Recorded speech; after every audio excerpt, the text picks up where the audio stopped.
Let me show you how to do a dope back taper in under 3 minutes. First, you start off with a balding line across the back lined up with the bottom earlobes.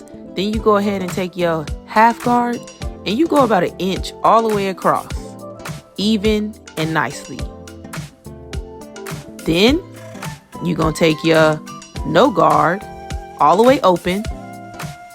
And remember, this part of the clipper is where the hair begins to cut. If you're not going this far up, you're not cutting any hair. So go ahead and see how I'm going above where it's dark at?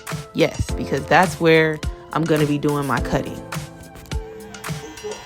Next, you want to close it 2 gaps and go ahead and just go over the same area because you're just getting middle ground. Then you're going to close it all the way to bald. Now, you don't want to go too high. You want to go to where the first darkness was. So, as you can see, I'm getting that out. Now we want to take our 1.5 guard. And remember, you have to put the clipper above that area. Go ahead and scrape that out. Open it all the way and go up to the top where all your bulk is, okay? And remember, if you did the hair higher than a 1.5, then you would use a 2 in that instance. Now you want to go ahead and click it down 2 notches and go ahead and go over the same area because it's not that much lower. You're just kind of getting that extra bulk out, okay? Brush it down. Always keep your brush.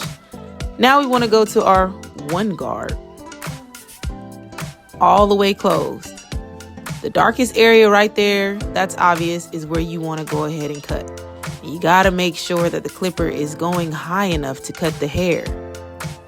So make sure you're cutting it high enough. You're pushing the clipper above the dark area, okay? Next, you want to go back to that half guard. That's what you started with. You always want to use what you started with to get out anything you put it in with. So if you start with a balding line, you need to get it out with a balding line. We started with this half, so we want to go to the end and get it out with the half. The last step is using your liner to go ahead and get those nice, sharp lines on the sides of the nape. And then go ahead and go all the way at the bottom and make sure it's bald. And you should have a seamless taper just like that.